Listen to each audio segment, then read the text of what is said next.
네, 나동모, 나는 4시간만 일한다. 우리 3장 발표 시간이고요. 3장은 자동화된 돈벌이 수단에 대한 내용입니다. 정말 이게 사업하다 보니까 이 자동화라는 게 굉장히 매력 있게 느껴지더라고요.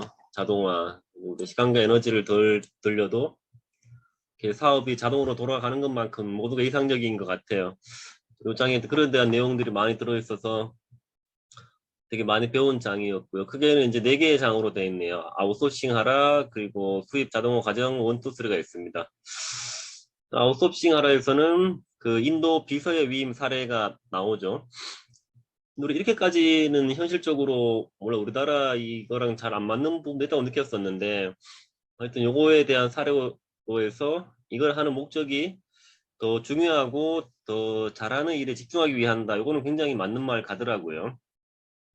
역시 선택과 집중이 필요하다는 얘기를 들었고 깨달은 것은 음, 역시나 이 중요하고 잘하는 것 집중하자 이런 것들을 많이 느꼈고 또 보스가 되는 법 배우자 이런 말이 나왔었는데 이 보스가 된다는 말은 결국은 사람들의 마음을 알고 이 사람들을 관리할 줄 알고 또 사람들을 움직여 하는 법을 안다 이런 게 중요하구나 다시 한번 느낄 거고요. 적용해 볼 거는 지난주 마찬가지로 제 사업 중에서 계속 수익이 나는 부분에 집중하자. 뭐 지금으로서는 공조와 전자책 부분이 되겠죠. 그리고 또 사람들에게 위임하기. 모든 걸 다 내가 하려고 하지 말고 어, 그 일이 또 필요한 사람도 있을 거란 말이에요. 그 일을 통해서 또 성장하고 배우는 사람도 있으면은 서로를 필요에 의해서 윈윈하고 상생하기 위해서 위임을 하자 이런 생각들을 많이 했었고 적용을 많이 지금도 하고 있긴 한데 조금 더 신경을 써보려는 이런 생각이 들었고요. 자동화 관련해서는 여기 또 현금과 시간을 만들어내는 게 중요하다 이런 말이 있었죠. 그리고 또 어떤 제품의 주요 장점을 한 문장으로 요약하기 이런 것들이 있었고 깨달은 것은 현금, 이제 수익과 시간이 중요하다. 뭐 책들 보면은 주위 봐도 이렇게 돈 많은 부자보다 정말 시간이 많은 부자, 시간이 되게 자유롭게 쓸 수 있는 게 진짜 부자 같더라고요. 아무리 돈을 많이 벌어도 정말 여가 시간과 자유 시간이 없다면은 일하는 기계가 아닌가 이런 생각이 들어서 시간 쪽에 더 무게가 가더라고요. 뭐 같은 말도 그죠. 뭐 돈이 많으면 시간이 또 많아질 테고 또 그만큼. 근데 여기서도 또 자동화가 중요하다 이런 생각이 들었고 어, 이게 어쨌든 내 상품이나 프로그램을 주요 장점과 특징을 합력하기 굉장히 필요한 것 같아요. 요즘 뭐 너무 많은 정보들이 있기 때문에 또 한 줄로서 내 상품에 요약할 수 있는 거. 저 같은 경우는 제 전자책 특강을 그냥이 아니라 세부 키워드를 붙였죠. 또 이제 평생 인쇄받는 전자책. 좀 남다르게 이런 또 장점을 또 한번 넣는 게 필요하지 않나 생각이 들었고요. 네, 뭐 깨달은 적용할 것은 또 현금과 시간이 만들어지는 일에 집중하자. 또 그러기 위해서는 역시나 사소한 일들은 필요한 사람들에게 위임을 하고 나는 또 이 중요한 일에 집중을 하는 것들을 해보려고 하고 음, 또 어떤 내 상품이나 프로그램들을 또 한 문장으로 요약해보는 연습을 계속하자. 뭐 블로그 글을 쓰니까는 블로그 제목 잡을 때도 요거를 한 문장으로 연습하는 좀 해야겠다 이런 생각들을 또 하게 되었습니다. 2번 같은 경우에는 시장 4가지가 나오더라고요.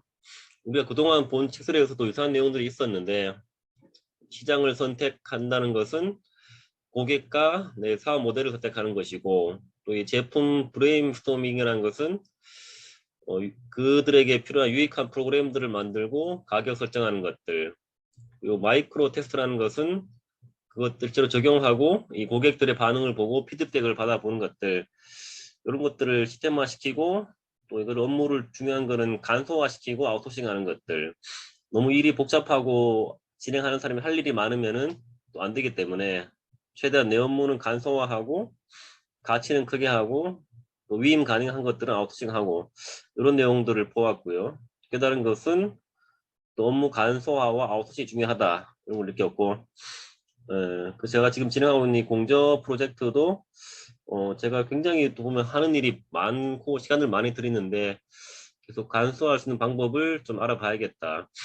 전에부터는 좀 좋아진 게 아무튼 우리 스텝이 한 분 참여함으로써 교정 부분이 많이 빠져서 굉장히 어쨌든 작품의 퀄리티 높아지고 제 에너지가 일정 부분 줄었는데 그래서 그런 거 모델을 참고해서 조금 늘려가면서 저는 제가 잘하는 것들 예를 들어 뭐 모객이나 지속적인 책 출판에 좀 집중을 해야 되지 않나 이런 것들 생각을 했었고요. 또 이 모객과 홍보에 또 에너지가 많이 들기 때문에 이것도 조금 뭐 비용이 들더라도 손 대표님 도와주고 계시지만은 다양한 또 잘하는 분들한테 좀 협업을 해서 지금 내부 광고도 준비하고 있는데 그렇게 조금 잘하는 쪽에 맡기는 게 어떻나 이런 생각도 많이 지금 하고 있고 준비도 하고 있는 그런 과정에 있습니다. 3편 같은 경우에는 이런 게 있었죠. 나를 거치지 않고도 돌아가게 만드는 것들. 이게 굉장히 매력적이더라고요. 이게 시스템이잖아요. 그리고 이제 선택사항이 적을수록 수입 많아진다. 이것도 되게 인상적이었어요. 너무 이렇게 선택사항들이 많아지면은 하는 사람도 좀 힘들 수 있고 관리해야 되니까 고객들도 이 선택에 대한 고민이 생기기 때문에 그런 얘기가 있었죠. 이거 굉장히 공감되었었고 그리고 좋은 고객과는 거래하지만 나쁜 고객은 피해된다. 이런 내용들이 있었죠. 깨달은 것들은 이제 고객들의 선택을 편하게 해주자. 이런 것들을 또 기억하려고 하고요. 그리고 나쁜 고객들은 가급적 배제하고 우수한 고객들에 집중하자. 이런 것들을 느꼈죠. 뭐 제 입장에 나쁜 고객들이라는 것은 제 에너지를 뺏는 고객들이죠. 예를 들어 뭐 결제를 늦게 해준다든가, 그죠? 이런 사람들, 또 뭔가 하려고 할 때 부정적인 사람들, 기를 빼앗는 사람들, 이런 사람들은 좀 멀리하고 내 고객으로 받지 않아야겠다. 이런 생각들을 했었고요. 뭐 적용할 것 같은 경우에는 지금 뭐 저 다양한 프로그램도 있지만은 이걸 책 쓰기에 봤을 때 심플하게 나연구소 책 쓰기 프로그램은 전자책에 있고 공저가 있고 또 세트가 있다. 이렇게 좀 심플하게 좀 사람들이 이해하기 쉽게 계속 좀 할 필요가 있지 않나 생각이 들었었고 우리 공작가에 집중을 하자 이런 생각들을 많이 했던 그런 매우 유익한 시간이었습니다. 네, 발표하겠습니다. 오늘 3주차 본계적은 총 3개 정도로 정리했습니다. 첫 번째 본 거는 대부분의 문제는, 문제가 생겼을 때 대부분의 문제는 당신 잘못이라고 생각해라. 곧장 다른 사람에게 비난의 화살을 돌리면서 야단 법석을 떨고 싶겠지만, 문장은 한 가지로만 해석돼야 되고, 초등학교 2학년 정도의 독해 수준에 맞게 써야 된다. 이런 내용이 있었어요.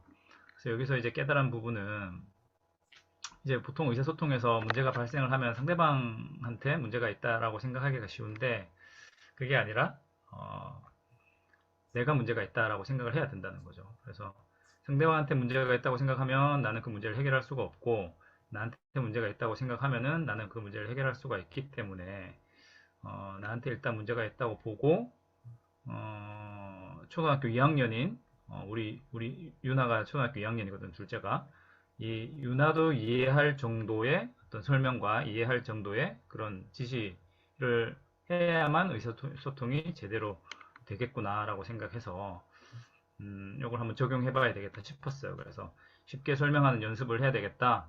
적용할 거는 우리 유림이 유나한테 하루에 한 번씩 좀 이렇게 설명해 보는 그러니까 뭐 제가 하는 일이든 아니면은 뭔가 뭐 이슈든 아니면 뭐 어디서 뭐 책에서 보고 들은 것이든 간에 쉽게 좀 설명하는 연습을 하루에 한 번이라도 하면서 그렇게 뭐 애들하고 소통도 하는 시간을 가질 겸 그렇게 해봐야 되겠다 생각이 들었습니다.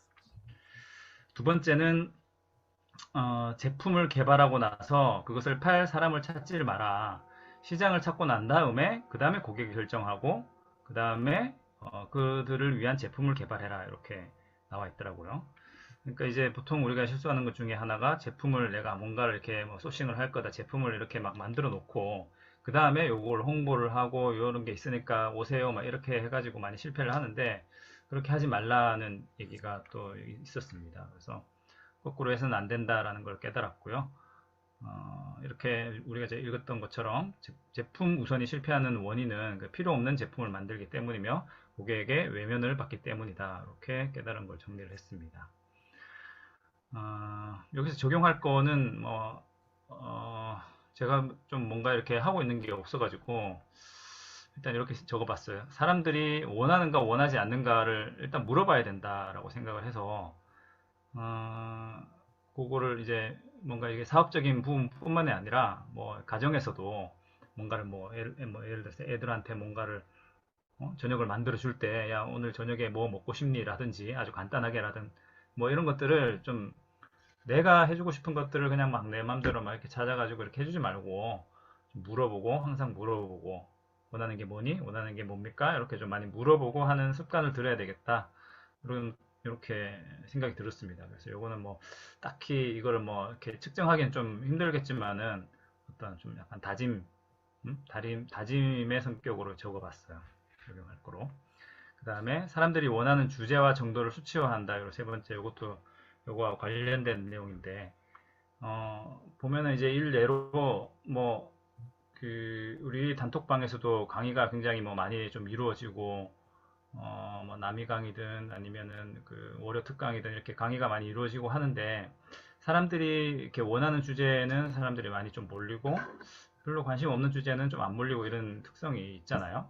그런 것들도 있고 어떤 블로그에 들어가 보면 또 그 블로그가 사람들이 많이 이렇게 방문을 해가지고 뭐 하트도 많이 남겨주고 댓글도 많이 남겨주는 글이 있는가 하면 그렇지 않고 좀 약간 썰렁하고 그 글에는 별로 이제 관심이 없는 그런 글들이 있지 않습니까? 그런 것들을 조금 한 번씩 그냥 지나칠 게 아니라 좀 한번 수치화 해가지고 아 이런 주제를 사람들이 좋아하는구나 이렇게 쓴 걸 좋아하는구나 이런 것들을 한번 제 나름대로 수치를 한번 매겨봐야 되겠다 이런 생각을 했어요. 음, 그리고 세 번째는 호감을 얻고 상대방 기분을 맞추기 위해서 한 처음에 긍정적인 대답은 실제로 돈이 걸린 문제가 되면 곧장 정중한 거절의 말로 바뀌게 된다. 이 얘기가 있었는데 그러니까 이제 뭔가를 이렇게 제가 내놓고 어때요? 라고 했을 때는 사람들이 다 대부분 좋아요 너무 좋네요 아우 최고입니다 대단해요 뭐 이런 식으로 긍정적인 반응이 많은데 그것만 가지고서는 아무런 이제 발전도 없고 어떤 뭐 피드백을 제대로 받을 수 없기 때문에 그런 피드백 말고 제대로 된 피드백을 얻기 위해서는 이제 뭐 살 건지 물어보거나 아니면 그게 조금 어렵다 그러면 좀 잘못된 부분을 찾아달라고 솔직하게 부탁해야 되겠다. 그렇게 해서 실질적인 피드백을 받지 못하면은 음, 모르겠어요. 그냥 뭐 시작하는데 좀 뭐 힘이 되고 동기부여가 되는 점에서는 긍정적인 피드백도 좋겠지만은 그게 아니라 실제로 내가 준비하는 것들이 뭐 아까 그 얘기한 마이크로 테스트가 없이 그냥 진행된다 그러면은 나중에 가서 좀 곤란에 빠질 우려가 있기 때문에 이런 것들이 꼭 필요하다 이런 생각이 들었습니다. 그래서 저 지금 적용할 거는 제가 지금 블로그 글쓰기 연습을 계속 하고 있거든요. 음, 하루에 하나씩 뭐 두 개씩 이렇게 올리면서 거의 뭐 상위 노출하는 연습을 좀 많이 하고 있는데 요게 이제 피드백이 없이 계속 진행이 되면은 어떤 뭐 이게 계속 발전이 없기 때문에 피드백을 계속 달라고 요청을 하고 그걸 피드백을 받아서 리스트업을 해놓고 다음 글쓰기 할 때도 그 피드백을 고려하면서 감안을 해서 계속 글쓰기를 하다 보면은 점차 좀 나아지고 상위 노출되는데도 유리한 측면이 있을 것 같아서 그렇게 해봐야 되겠다 이런 생각을 했습니다. 이상입니다. 네.